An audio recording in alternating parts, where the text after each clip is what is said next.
اعوذ باللہ من الشیطان الرجیم بسم اللہ الرحمن الرحیم۔ رسول خدا حضرت محمد مصطفیٰ صلی اللہ علیہ وآلہ وسلم نے فرمایا، بہترین ایمان وہ ہے کہ لوگ تمہاری طرف سے امان میں ہوں، اور بہترین اسلام یہ ہے کہ لوگ تمہاری زبان اور ہاتھوں سے محفوظ رہیں۔ امام علی علیہ السلام کا فرمان ہے، اس شخص سے بڑھ کر اور کوئی راہ خدا کا مجاہد و شہید نہیں ہو سکتا جو قدرت رکھنے کے باوجود پاک دامنی اختیار کرے۔ پاک دامن شخص اس بات کے قریب ہے کہ اس کا شمار ملائکہ میں ہو۔ حضرت امام علی علیہ السلام کا فرمان ہے، دو قسم کے اعمال کے درمیان بہت فرق ہے۔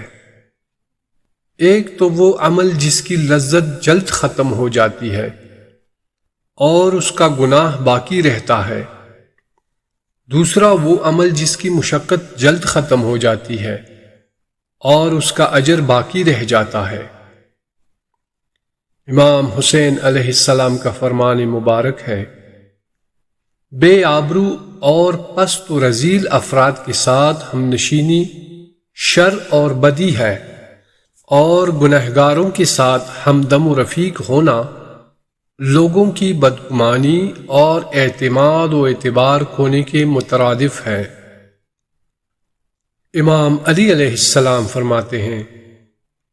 اپنی آنکھوں کو بیدار رکھو، اپنے شکم کو ہلکا کر دو، اپنے قدموں کو استعمال میں لاؤ، اپنے مالوں کو خرچ کرو، اپنے جسموں کو اپنی جانوں پر قربان کر دو، اور اس بارے میں بخل سے کام نہ لو، کیونکہ خداوند عالم فرماتا ہے، اگر تم خدا کی نصرت کرو گے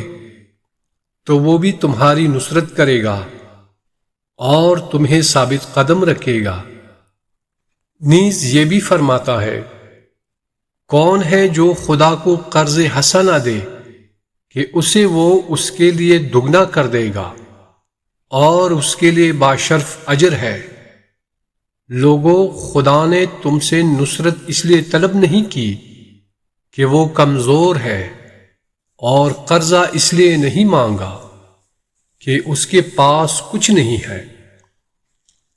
امام علی علیہ السلام فرماتے ہیں، اگر تم صبر کرو گے تو قضاء و قدر تمہارے لیے جاری ہو جائے گی اور تمہیں اس کا اجر ملے گا، اور اگر بے صبری کرو گے تو بھی قضاء و قدر جاری ہو جائے گی، لیکن تم گنہگار بن جاؤ گے۔ امام جعفر صادق علیہ السلام فرماتے ہیں، جس شخص نے اپنے آپ کو اجرت پر دیا، اس نے اپنے اوپر روزی کے دروازے بند کر دیے۔ ایک اور روایت میں ہے،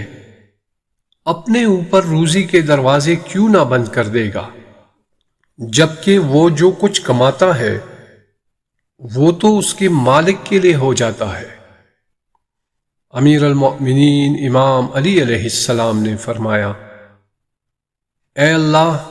میں تجھ سے اس دن سے پناہ مانگتا ہوں جس دن نہ تو مال و دولت اور نہ ہی اولاد کام آئے گی، سوائے اس کے